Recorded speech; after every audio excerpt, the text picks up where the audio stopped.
जातिवादी मीडिया भी, जिसमें सोशल मीडिया भी शामिल है,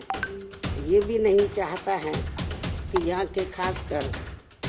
गरीब, दबे कुचले, गरीब व लाचार लोग बाबा साहब की मूवमेंट के मुताबिक चलकर सत्ता की मास्टर चाबी खुद अपने हाथ में लें और उसके लिए वे किसी भी हद तक गिरकर अपना गंदा व घिनौना आदि खेल खेलते रहते हैं।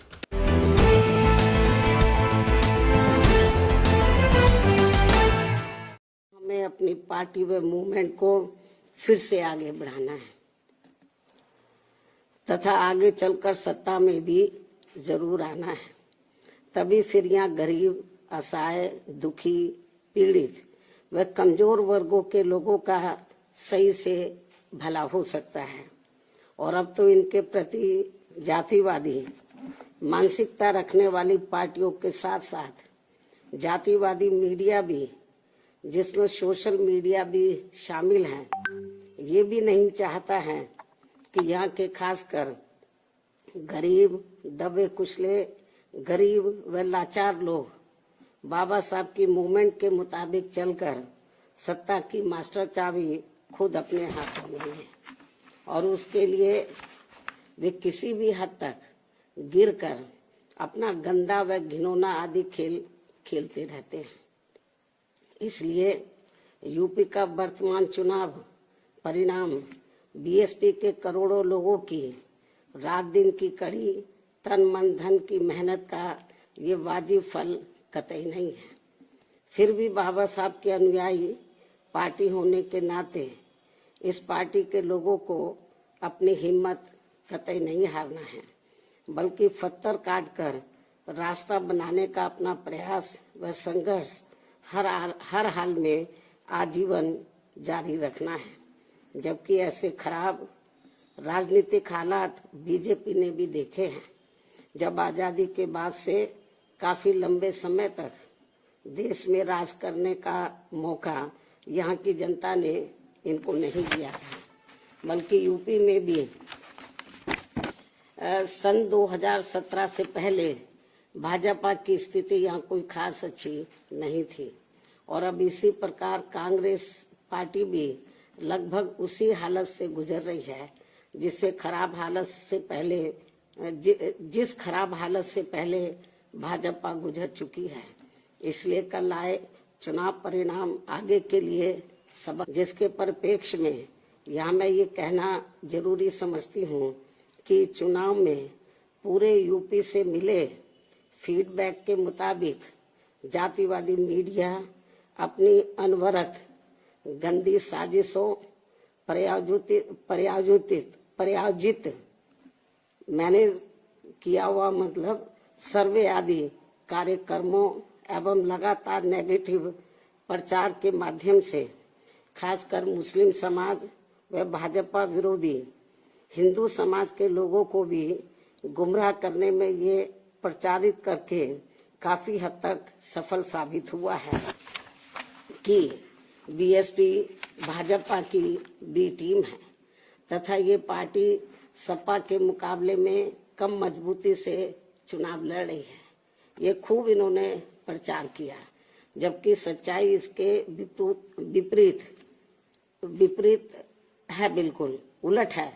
क्योंकि भाजपा से बसपा की लड़ाई राजनीतिक के साथ साथ सिद्धांतिक व चुनावी भी थी, लेकिन मीडिया द्वारा इस प्रकार के लगातार दुष्प्रचार आदि किए जाने के कारण भाजपा के अति आक्रामक मुस्लिम विरोधी चुनाव प्रचार से मुस्लिम समाज ने एक तरफा तौर पर सपा को ही अपना वोट दे दिया तथा इससे फिर बाकी भाजपा विरोधी हिंदू लोग भी बसपा में नहीं आए। और यदि ये सभी लोग इससे ये स्पष्ट है कि मुस्लिम समाज का वोट यदि दलित समाज के साथ मिल जाता, जैसा कि बंगाल के चुनाव में टीएमसी के साथ मिलकर भाजपा को धराशायी करने का चमत्कार परिणाम दिया था, तो फिर वैसे ही परिणाम यहाँ भी दोहराए जा सकते थे। साथ ही ये लोग हमेशा इस तथ्य को एन वक्त पर भूल जाते हैं कि केवल बीएसपी ही यूपी में भाजपा को सत्ता में आने से रोक सकती है, सपा नहीं। इनकी इसी गलत सोच का ही ये नतीजा है कि भाजपा फिर से सत्ता में वापस यहाँ आ गई है। और यदि यूपी में तिकोना संघर्ष हुआ होता, जिसकी पूरी संभावना भी थी, तो तब यहाँ यूपी के परिणाम बीएसपी की अपेक्षा के मुताबिक आते तथा फिर भाजपा को सत्ता में आने से रोक लिया जाता। अर्थात कुल मिलाकर मुस्लिम समाज बीएसपी के साथ तो लगा रहा, किंतु इनका पूरा वोट समाजवादी पार्टी की तरफ शिफ्ट कर गया। और इनके इस गलत फैसले से बीएसपी को बड़ा भारी नुकसान ये हुआ कि बीएसपी समर्थक अपर कास्ट व ओबीसी समाज की विभिन्न जातियों में भी ये डर फैल गया कि सपा के सत्ता में आने से दोबारा यहाँ जंगल राज आ जाएगा और फिर ये लोग भी भाजपा की तरफ चले जाएंगे। इस प्रकार से भाजपा को हराने के लिए मुस्लिम समाज ने बार बार आजमाई हुई पार्टी बीएसपी से ज्यादा सपा पर भरोसा करने की बड़ी भारी भूल की है, जिसकी सजा बीएसपी को मिली है। यह काफी कड़वी व सीख लेने वाली भी है। जिसकी सजा बीएसपी को मिली है कि हमने पे भरोसा किया, जिसकी सजा बीएसपी को मिली है वह काफी कड़वी व सीख लेने वाली भी है। इसलिए इस कड़े अनुभव को खास ध्यान में रखकर ही अब बीएसपी आगे अपनी रणनीति में बदलाव जरूर लाएगी। लेकिन ऐसे हालातों में भी बीएसपी मूवमेंट के हित में संतोष की बात ये रही है कि दलितों में से खासकर मेरे खुद के अपने समाज का वोट हमेशा की तरह इस बार भी अपनी मूवमेंट व पार्टी की लीडरशिप के साथ चट्टान की तरह पूरी मजबूती के साथ खड़ा रहा है। जिन पर मैं कितना भी गर्व महसूस करूं वह कम ही होगा तथा उनका जितना भी मैं आभार प्रकट करूं वह कम ही होगा। और अब मेरी उन सभी से ये भी अपील है कि उन्हें अपना मनोबल बिल्कुल भी नहीं गिरने देना है, क्योंकि बाबा साहब के अनुयायी कभी भी अपनी हिम्मत नहीं हारते हैं तथा वे अपना संघर्ष लगातार जारी रखते हैं। सफलता फिर एक दिन झक मारकर हमारे कदम जरूर चूमेगी। हमें बाबा साहब के कारवां को न रुकने देना है न झुकने देना है। साथ ही हमें ये भी मानकर चलना चाहिए कि अब बुरा वक्त खत्म होने वाला है, क्योंकि पूरा खून पसीना बहाने के बावजूद भी जो यूपी का इस बार परिणाम आया है तो उससे बुरा और क्या हो सकता है। अर्थात पार्टी के लोगों को निराश व हताश कतई नहीं होना है और अपने स्वाभिमान व मूवमेंट की सफलता के लिए पहले की तरह ही पूरे जी जान से पार्टी के कार्य में लगे रहना है। साथ ही इस बार यूपी में पार्टी की अपेक्षा के मुताबिक नतीजे नहीं आने को लेकर फिर से मैं उन्हें ये कहना चाहती हूँ, इस बार चुनाव में मुसलमानों का वोट एक तरफा सपा की ओर जाते देखकर दलित वर्ग में से मेरे खुद के समाज को छोड़कर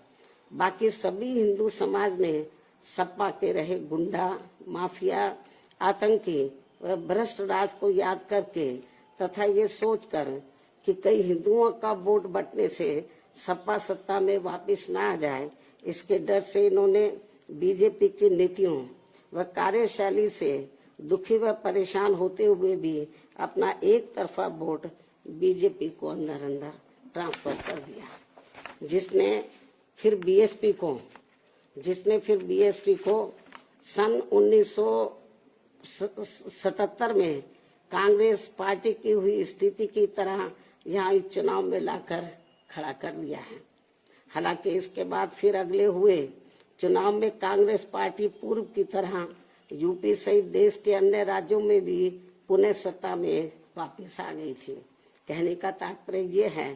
कि राजनीति में कभी कभी वर्तमान की तरह ऐसे उतार चढ़ाव भी आते हैं जिससे अपनी पार्टी के लोगों को भी दुखी होकर शांत बैठने की बजाय या इधर उधर भटकने की बजाय बल्कि ऐसी बदली हुई परिस्थितियों का भी मुकाबला करने के लिए अपनी वर्तमान रणनीति में परिवर्तन करके आगे बढ़ना होगा। और इसके लिए बाबा साहब के राजनीतिक जीवन संघर्ष व उनकी सोच को भी ध्यान में रखकर अपनी पार्टी के जनाधार को फिर से कैडर के जरिए आगे बढ़ाना है। साथ ही इस मामले में हमें ये भी याद रखकर आगे बढ़ना है कि कांग्रेस ने बाबा साहब को अपने रास्ते का रोड़ा मानकर इनको सीधे चुनाव में कामयाब नहीं होने दिया था, लेकिन उन्होंने इससे भी अपनी हिम्मत नहीं हारी थी और फिर यहाँ जातिवादी व्यवस्था के शिकार हुए लोगों को एकजुट व संगठित होकर उन्हें राजनीति में आगे आने की भी सलाह दी थी, ताकि फिर वे सत्ता के जरिए अपना खुद का विकास व उत्थान आदि कर सके, जैसा कि हमने यूपी में 4 बार करके दिखाया भी है। साथ ही उन्होंने उस समय कांग्रेस जैसी अन्य उन सभी जातिवादी पार्टियों से भी अलग रहने की भी सलाह दी थी जिनकी जातिवादी सोच में कोई परिवर्तन नहीं आ रहा था। इसलिए इन सब बातों को ध्यान में रखकर अपनी पार्टी के लोगों को फिर से यह अपनी पार्टी व मूवमेंट को आगे बढ़ाना है। इन्हीं जरूरी बातों के साथ ही अब मैं बीएसपी के सभी छोटे बड़े पदाधिकारियों, कार्यकर्ताओं एवं अनुयायियों के साथ साथ सब समाज के उन सभी लोगों का भी हृदय से आभार प्रकट करती हूँ जिन्होंने बीएसपी को जिताने के लिए यहाँ रात दिन काफी कड़ी मेहनत की है तथा पूरे तन मन धन से भाजपा को हराने के लिए यहाँ लगे रहे हैं। साथ ही उत्तराखंड व पंजाब राज्य के भी पार्टी के अपने सभी छोटे बड़े पदाधिकारियों, कार्यकर्ताओं एवं अनुयायियों का भी मैं पूरे तय दिल से आभार प्रकट करती हूँ जिन्होंने वहाँ पार्टी को कामयाब बनाने के लिए अपनी पूरी कोशिश की है। हालांकि इन राज्यों में भी हमें उम्मीद के मुताबिक सही सफलता नहीं मिली है, जिसका पार्टी को काफी दुख व चिंता भी है। वहाँ भी हम लोग वर्तमान जो राजनीतिक हालात चल रहे हैं तो उसको ध्यान में रखकर हम लोग आगे की रणनीति बनाकर अपनी पार्टी और मूवमेंट को आगे बढ़ाएंगे। और अब मैं इन्हीं जरूरी बातों के साथ ही अब मैं अपनी बात यही समाप्त करती हूँ। धन्यवाद। जय भीम व जय भारत। इस वीडियो में कही गई सभी बातें वक्ता की अपनी राय है, जिसकी पुष्टि हम या हमारा चैनल नेशन टाइम नहीं करता।